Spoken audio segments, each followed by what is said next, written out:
Hi, everyone. How are you today? Hi, Nick. Okay, just one announcement to start today. Sometimes we have many. Just one today. It's summertime. You would think it would be slow, but it has been pretty busy here.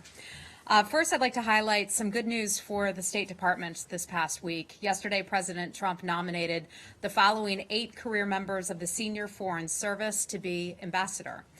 Michael Peter Peltier was nominated as ambassador to the Republic of Madagascar and the Union of Comoros. William Moser of North Carolina to the Republic of Kazakhstan. Robert Scott for the Republic of Malawi. Craig Lewis Cloud to the Republic of Botswana. Michael Kletsky to Mongolia. In addition to them, we also have a few others. Judy Gale Garber to the Republic of Cyprus. Donald Armin Bloom to the Tunisian Republic, and finally Dennis Hankins to the Republic of Mali. We are proud of our work in growing our team in the 3 months since Secretary Pompeo took leadership of the building. We continue to make steady progress with full White House support. We hope that the members of the U.S. Senate will work quickly to get these nominees through the process, along with additional nominees. Some of you may have noticed a few weeks back, the White House also nominated 4 career ambassadors to that post. That is the highest rank that a Foreign Service officer can achieve. Since 1955, just 59 career ambassadors have been nominated or have been named. David Hale, Philip Goldberg, Michelle Sisson, and Dan Smith are those current nominees that the White House has put forward. We look forward to the Senate now being back in session and hopefully moving our folks along quickly to get our team on the field. And with that, I'd be happy to take your questions. Just on that, Heather, Yes. do you expect that this week? If any of our ambassadors will be voted upon this week? The career. I'm not sure. That's up to the Senate. So we'll see what happens, and we're looking forward to getting our folks through, and they'll hopefully get through. Okay. I want to ask you about a phone call the Secretary had yesterday with the Crown Prince of Saudi Arabia. They seemed to, the readout of the call mentioned several topics, but it didn't say specifically whether the Secretary had raised with the Crown Prince the attack in Yemen, for which we talked about last week, which the death toll of children has now risen to, I believe, 50. Nor did it mention the whole dispute between the Saudis and Canada. I'm wondering if you can elaborate a little bit on the readout and say whether either of those two items came up. Yes, both of those issues did come up in the Secretary's call with his counterpart.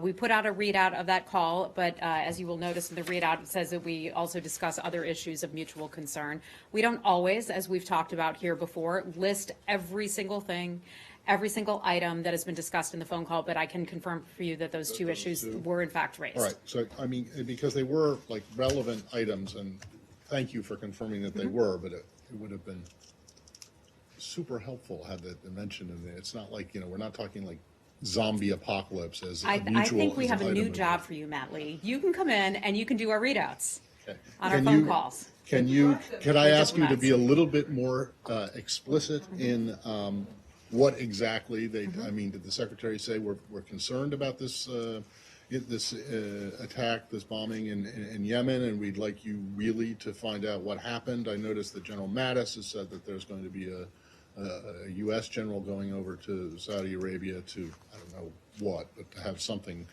to overlook or do this. And on the Canadian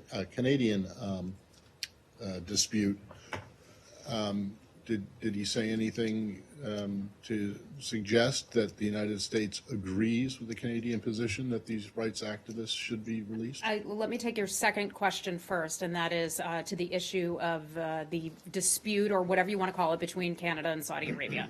The Secretary believes that this is an issue for the Canadians and for the Saudis to resolve themselves. We said that last week.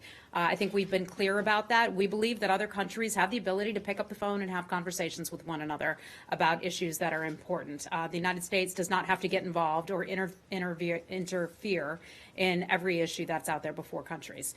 As to the second issue, we addressed this last week. We have called for a Saudi-led coalition to investigate the civilian casualties that took place as a result of that airstrike. Secretary Mattis has spoken about this. The Secretary dispatched a 3-star general to Saudi Arabia to discuss the incident with the Saudi government and encourage them to look into the situation. As of a few days ago, the Saudis have said that they would in fact conduct an investigation, and so we will let them certainly conduct that investigation. We're not going to get ahead of that, but I can confirm for you this is an issue that the Secretary did raise, but I'm not going to get into the private details of their diplomatic conversation. Hi, Andrea. Yeah, sure. Two questions. First of all, since last week, the Canada-Saudi issue has escalated with Saudi taking retaliatory action against investments in Canada. So I'm wondering whether there is a further response from the U.S. to that, because it's no longer being resolved between two friends. It's not at all being resolved between two friends. And on Yemen, what would make us think that the Saudis could credibly lead an independent, lead a coalition-led investigation? Well, they've done it in the past. Rather than an independent They have done those investigation. investigations in the past. We call upon Credibly? them. We call upon them to hold an investigation. Secretary Mattis sent out a 3-star general. That 3-star was there, my understanding, today, in which he was having conversations with the government of Saudi Arabia and coalition partners. And so I'll leave it to that investigation to take place, and part of this would be would require having DOD weigh in. You don't think the UN should step in? I'm not going to make policy here from this podium. That is not my role to do so. I can tell you, I can state our current position, and our current position is for an investigation to take place, and that is all I have I have on that matter.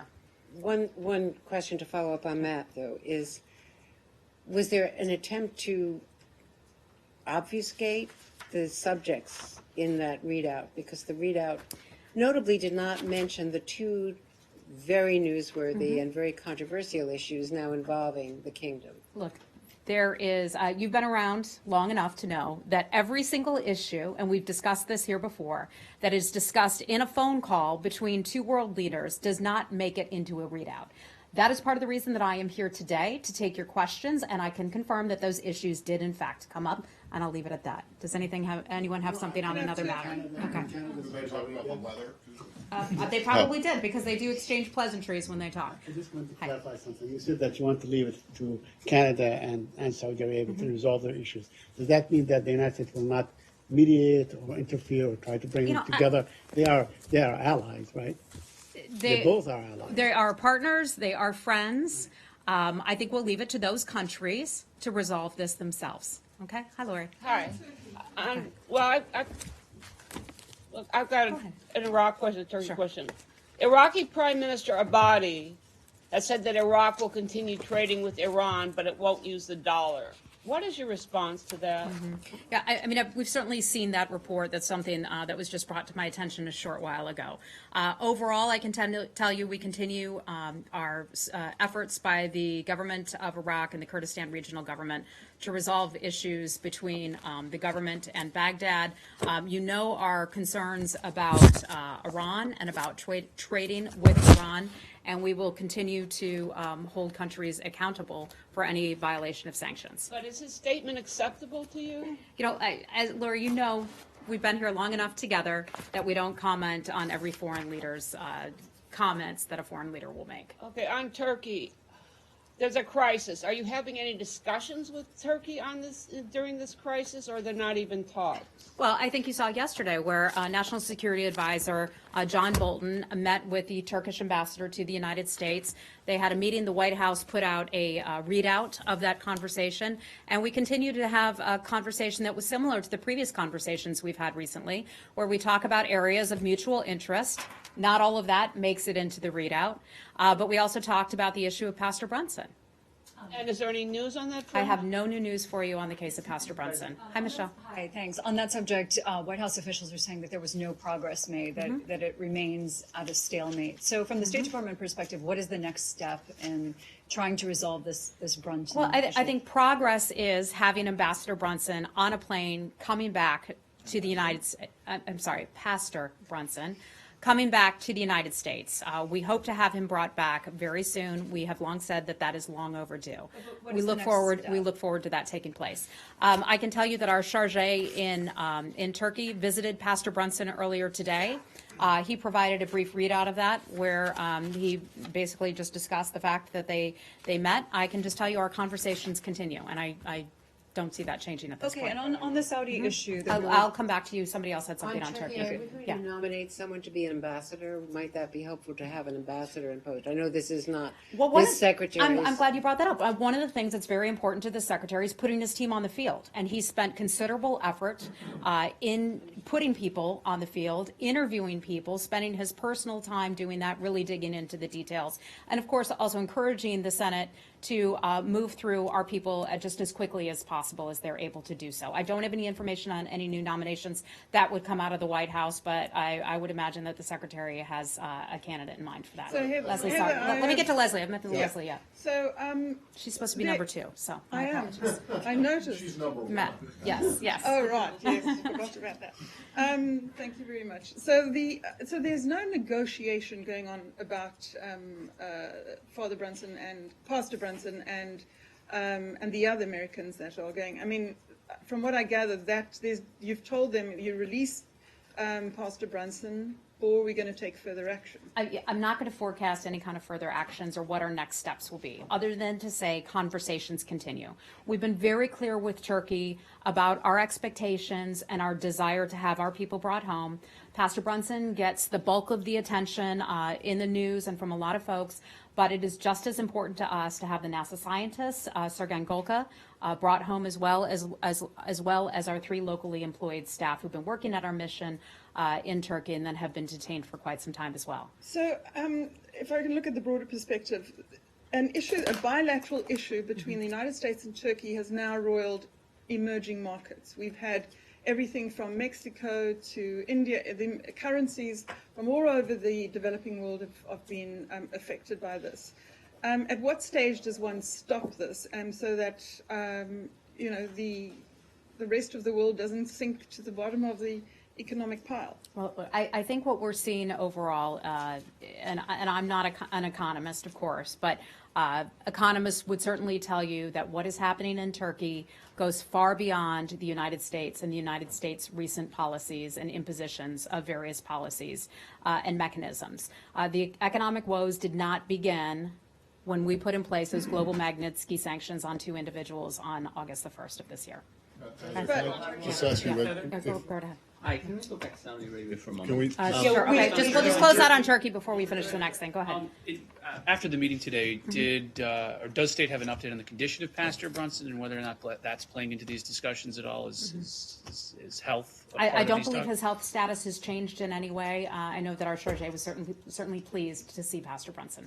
Heather, I just wanted to know, have you Yeah. seen President Erdogan's comments today about a boycott of American electronics? I mean, have is seen this- that. I can't confirm that is actually going to happen. We've seen those press reports, and I would just have to refer Well, you how- back to the government of Turkey for Okay, any additional Right, clarification or presuming they information go- on that. Presuming he's not lying and he's going to go ahead with this, I mean, do you have any concern for the impact of this, or is this kind of like the same thing as him saying that we're not going to buy toasters anymore from the US? I think we would wait to see if that is a policy. So we're just going to wait and see on that one. Andrea, then we'll move on to On something else. Turkey, Yeah. according to Chairman of the Council of Economic Advisors, Mm-hmm. Kevin Hassett, the sanctions that we imposed on Turkey amount to about 1,000th of 1% of their economy. So it's a tiny, tiny amount.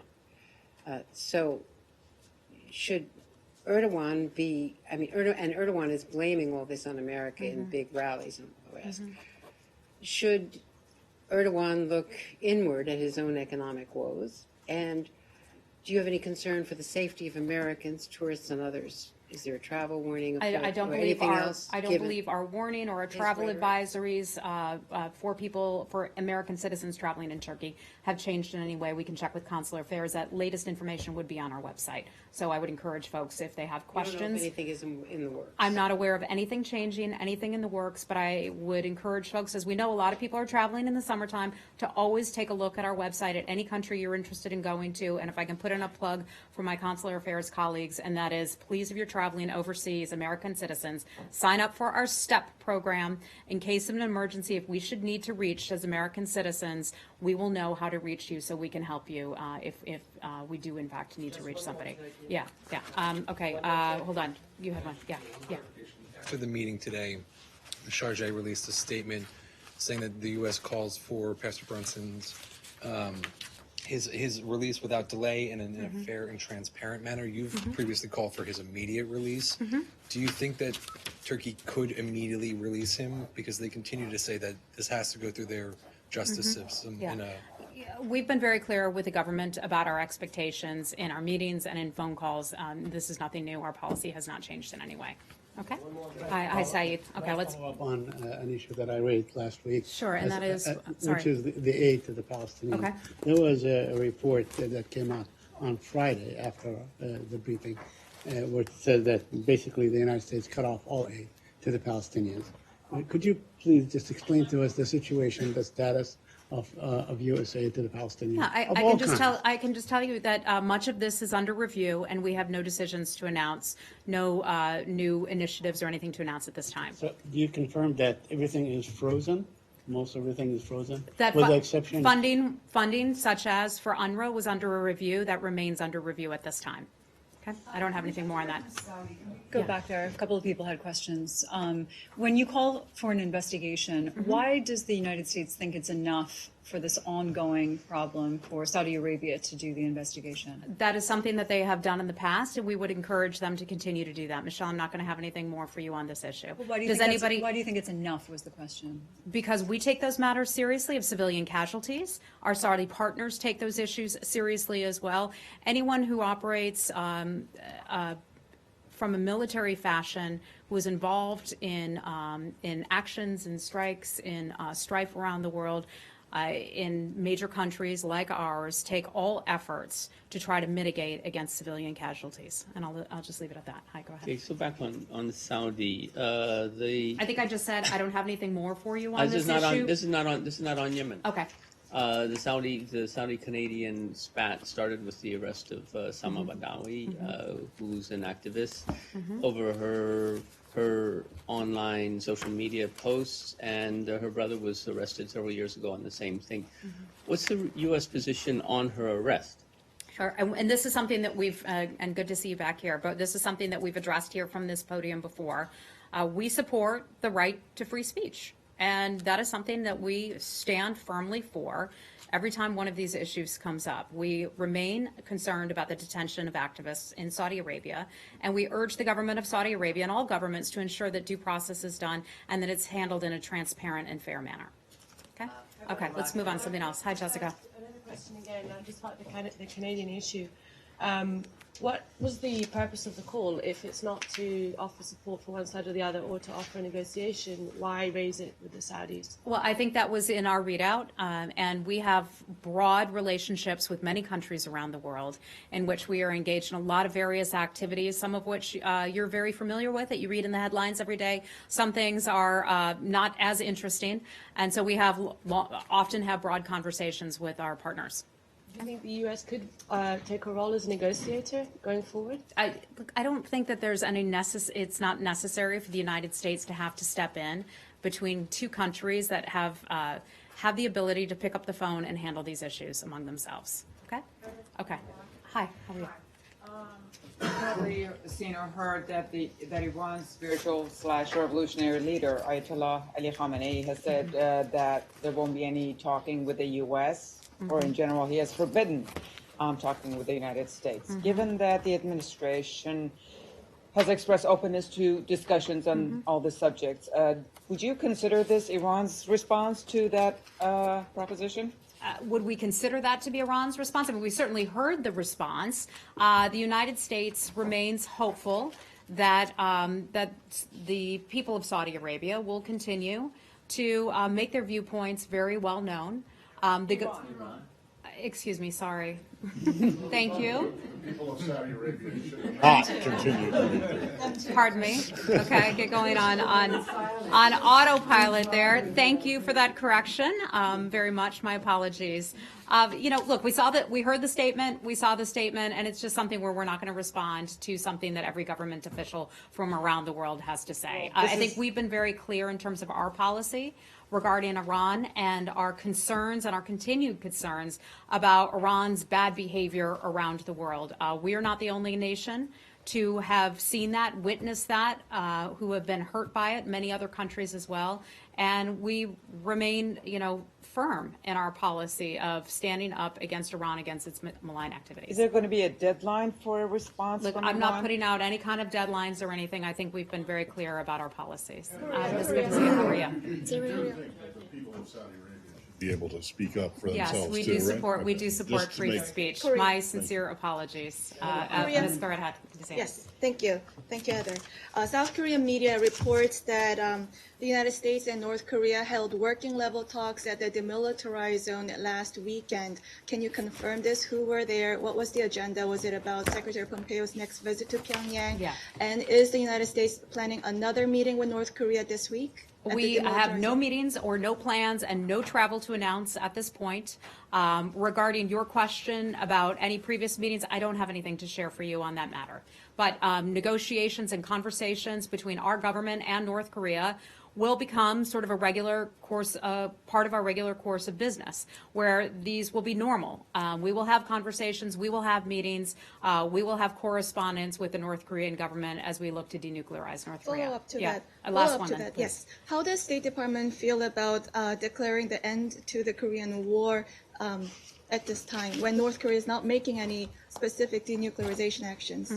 Look, we support a peace regime, a peace mechanism by which countries can move forward toward peace. But what our focus is, our main focus, is on the denuclearization of the Korean Peninsula, and that's something we've been very clear with many governments about.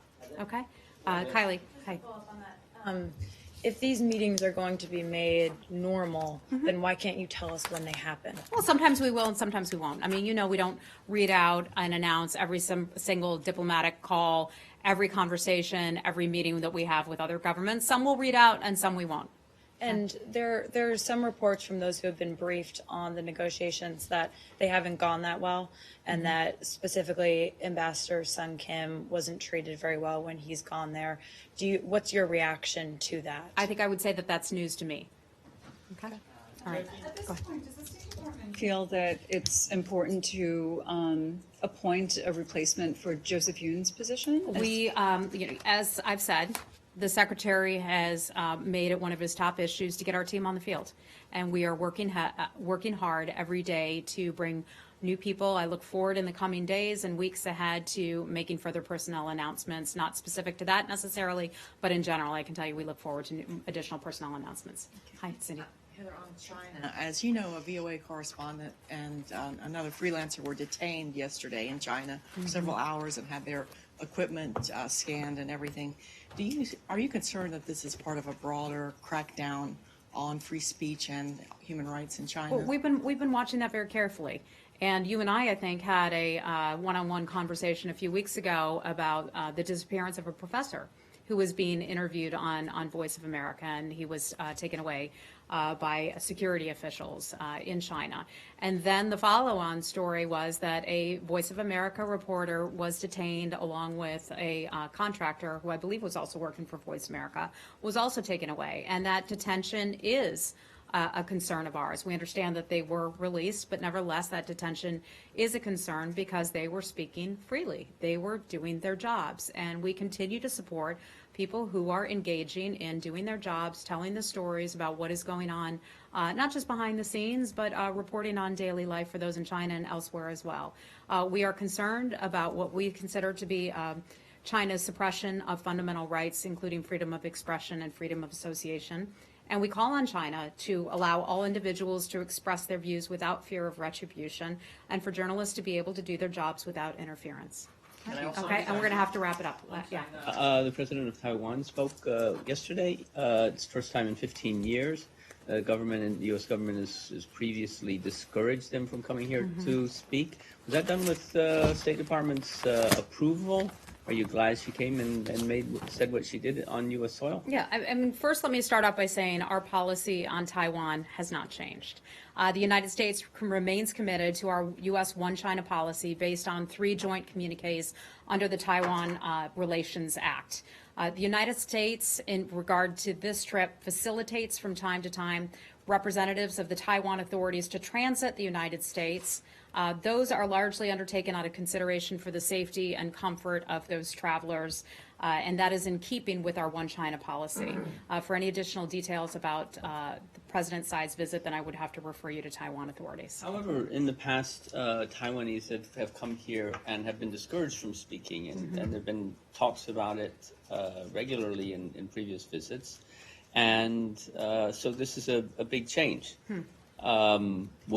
If she transited Washington, would you be happy if she spoke here? Well, that would be entirely a hypothetical question, and so I just don't have anything for you on that. But this is a change in policy. Yeah, I'm not aware of it being a change in policy, but from time to time, they do transit through the United States, and that is something that is in accordance with our One China policy. Can I please ask a Okay, question about we've got to wrap it up. Nick, go right ahead.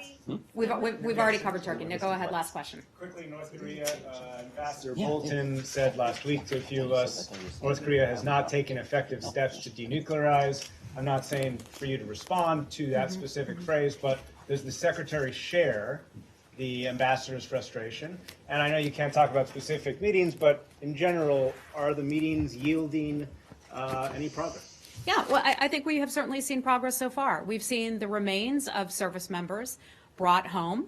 That is certainly a step in the right direction. We've had conversations with a country that we hadn't had one-on-one conversations with for many years. We're opening a dialogue. We're in a very different position today than we were just over a year ago, much less 6 or 8 months ago. So we think that that is progress. Is there quite some room to go? Yes, there is a way to go on this, and Secretary Pompeo has been very clear about that. But we continue to have those conversations because Chairman Kim has committed to President Trump that they are willing to denuclearize. And so we will continue in full good faith effort to have those conversations to move forward with that policy objective. And any progress in the last month?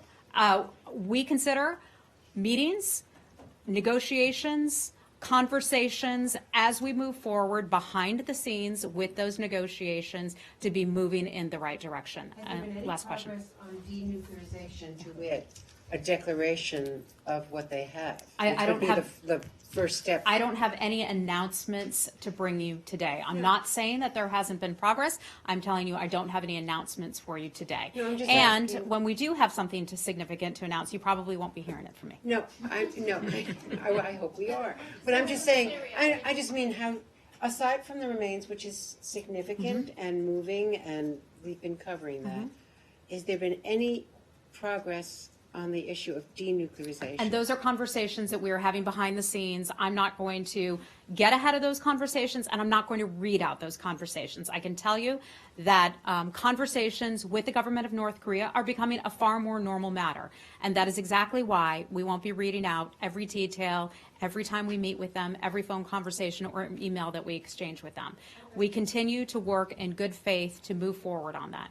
Okay, and I've got to wrap it up. I have 2 really brief things that are Okay. far afield. One is, do you have anything to say on the 6-year anniversary of the disappearance of Austin Tice in Syria? And secondly, I don't remember if you guys said anything at the time late last week when the Cubans returned this fugitive to the United States. I'm afraid, Matt, I don't have anything for you on the Cuban return of this individual. I will check with our folks who handle Cuba and see if I have anything I can get for you on that. Regarding Austin Tice, some of you may know him, a citizen, U.S. citizen, and a journalist who was reporting from Syria and went missing 6 years ago to this day. I know his parents have been speaking publicly about how much they miss him, about the U.S. government's response to address his disappearance, his location, and attempts to bring him home. We believe him to be alive. We remain deeply concerned about his well-being, and we're actively working to bring Austin Tice home. Now, I imagine a lot of you will have questions about where we think he might be, who you think might be holding him, et cetera, et cetera. I appreciate your curiosity about that, but that is not something that we will get into out of not only consideration for the family, but his own safety and security. We hope that we will have a positive conclusion to his case at some point soon. And while I raise this issue, I'd like to just mention, as some of you know, we have a special presidential envoy for hostage affairs. I think many of you have probably not met him. His name's Robert O'Brien, and he will be working on this issue along with the cases of other American citizens who are missing or who have been held, are being held in other countries. Is he based in Washington? Yes. O'Brien, is he based in Washington? I know he works out of Washington, yes. I don't know where his actual home is. Hi. Parents today have called for the United States for the U.S. government to hold direct talks with the Syrian government to bring him back home. Yeah. Are you willing to do that? Perhaps have the new special envoy? Sure, and I hadn't heard about those comments that his parents had made, so that's not a question I asked. I can't make policy here from this position and determine whether or not we should actually have those kinds of negotiations going forward. I would hesitate to say that I understand the parents' pain and the emotion that they're feeling, not knowing where their son has been for so many years. As a parent myself, I can certainly appreciate part of what that must feel like. I can assure you that we're doing everything that we can to try to bring him home, and our conversations certainly with the family will continue. Okay? I've got to go, guys. Janny, I'm sorry. I'll see you again next time, okay? Thanks.